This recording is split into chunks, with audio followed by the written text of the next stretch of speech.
Alrighty, welcome back. Something a little different today, or tonight. It is actually quite late. We've broken out my first ever remote control car back from the dead, some would say. Haven't played with this actually for bloody quite a while, honestly. It's probably been a couple of years. The batteries always, you don't use them, you lose them kind of thing. You use them too much, you lose them, they swell up and whatnot because they are the lithiums. But for Christmas I treated myself and I bought new batteries, so I've got lithiums in the controller as well, but that's not really important that much. So we got the nanotech. We love the Turnigy nanotechs. Oops, can't see. They're from Hobby King. So I've used the nanotechs for years and years and years, over 10 years, probably 15 years since they very first came out. Love them. And so I've just strapped this like torch onto the top. And this is my 3D printing torch that does ultraviolet as well, but basically just so I can actually see the car. And I want to show you just how janky this poor old thing is. It is absolutely trashed and near on completely destroyed. Also another reason I haven't been using it, it needs a full entire rebuild.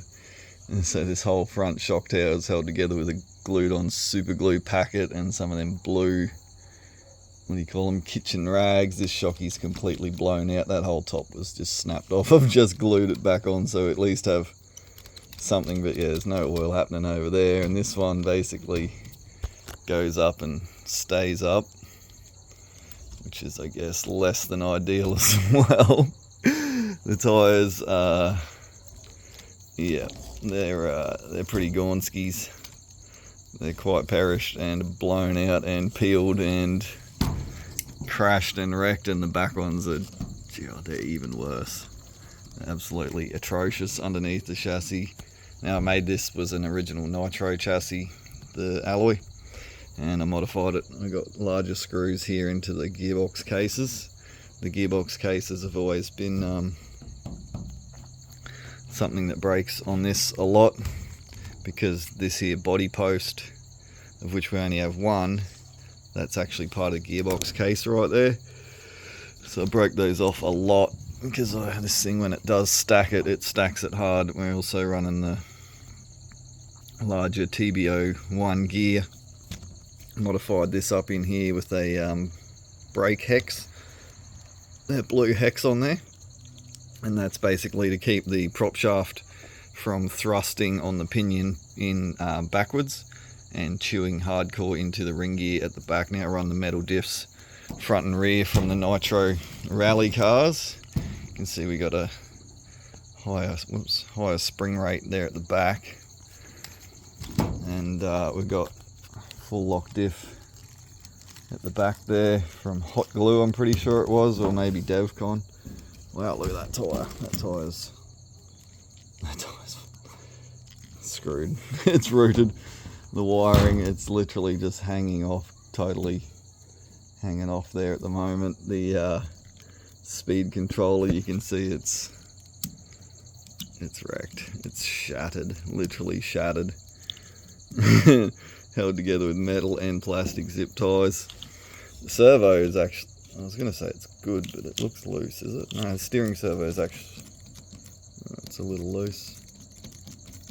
It's flogged out as well, but it's a really, really, really good one. I don't know if you can still buy these or not.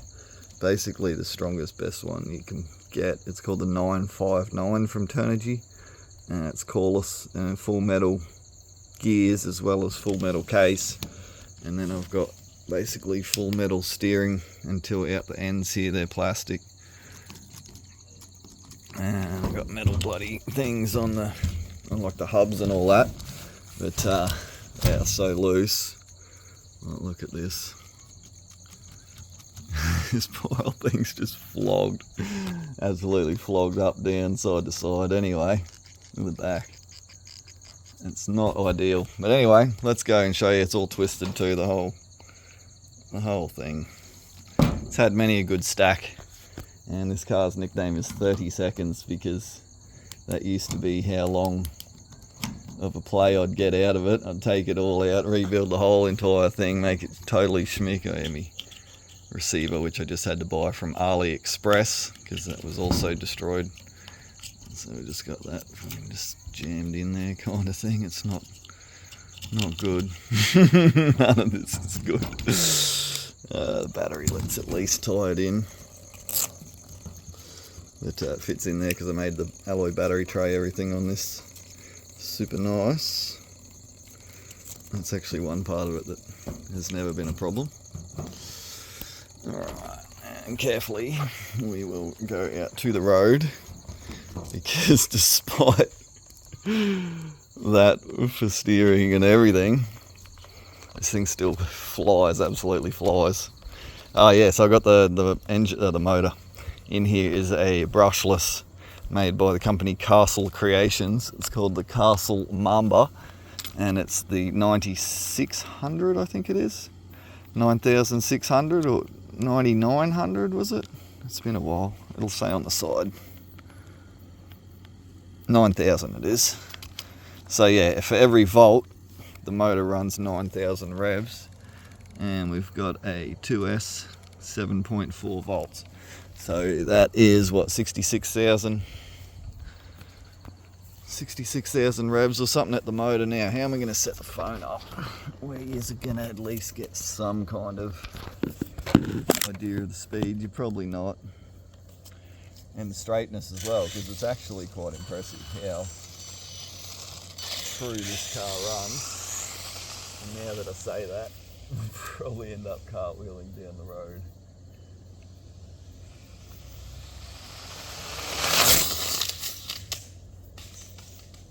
Ah, shit, called it. So we did just cartwheel down the road. It was going so nice. Now there's going to be car parts everywhere. The torch has ripped off. That is not good. At least the torch still works, so we can find out where we wrecked. Who knows?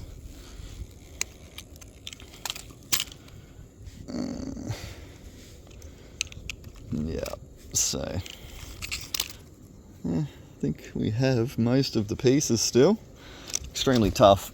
This is why it is my favourite model of car. What's that thing? Oh, that's the lens out of my torch. Oh yeah, there's more torch parts, so the torch didn't fare too well. At the 30 seconds it went okay. Minor damages, possibly major damages. Let's go have a quick look.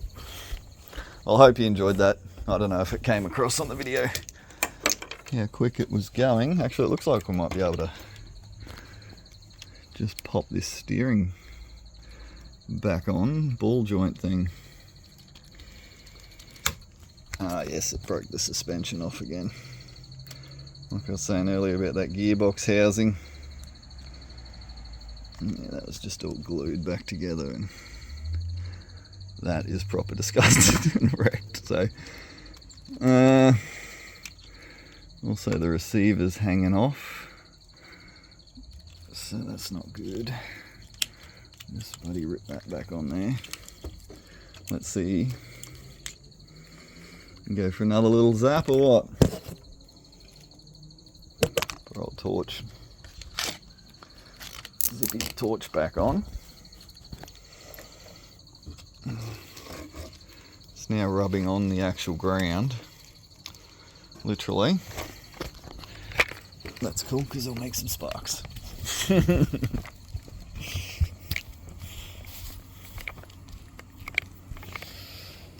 Okay. I'm going to do this again now. I guess I'll stick you back over here.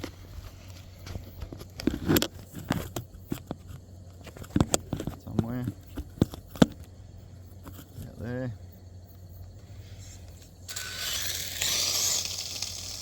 It's not steering too good. Not steering too good.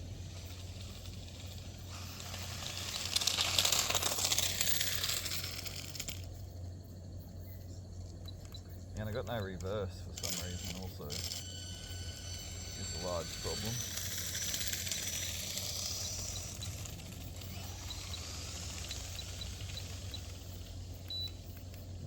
Probably because that wheel's not making contact.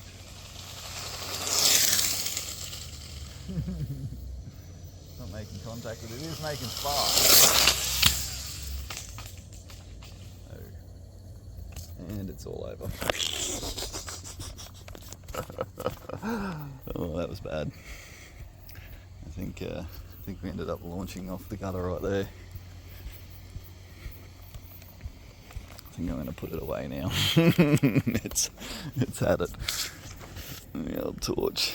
Well, it's not old, it was brand new actually.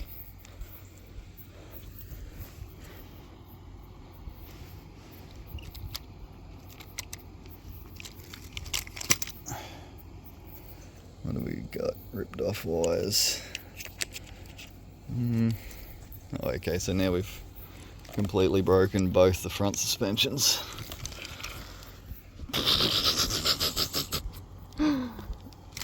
Whoops. But other than that, actually seems reasonable. So yeah, this car is made by the company Tamiya or Tamiya out of Japan, and it's quite vintage. Obviously, I've had this since I was about 13 years old, maybe 14 or something like that. And despite everything, it's still my favourite. But yeah, we're going to need a new gearbox case, because that is no bueno. So there you go. If you look on my Berserkeroo YouTube channel and you scroll back through the videos that are on there, I think it's the very second video ever made. I think the first video was doing a burnout on a motorbike, and the second one is this back before it had any mods pretty much. So now it's got every mod, most of them made by me, and yeah, it's much loved, but it really needs a lot of work. If you can see there how worn out the drive shafts and the cups are, even actual drive shafts, those are meant to be like a round pin, and that is worn down to literally a point. So it's insane that it's even hanging together at all. Anyway, we're going to, yeah, look, that one's not too bad. Cup's pretty flogged. But, we're gonna rebuild and come back, and was planning on, well, I do have another one to build, which has got a 2-speed transmission, but I'll have to build a full different pinion and whatnot, because the 2-speed was only meant to be for nitros, so they run the clutch, and if you run the clutch then you need like a disc brake as well. So yeah, to fabricate a whole disc brake, everything for the electric motor. Wow, that was really bad. And these are the proper Tamiya brand shockies, but they also need a lot of work. What's going on at the back? It seems okay back here, kind of. Not too bad. Alright, that's it. 30 seconds. There's a 14-minute video. Type in the comments if you also love motor control cars, if you got one, if it's insane as this. Basically, every part needs replacing or refurbishment over here. And we'll talk to you next time. Bye-bye.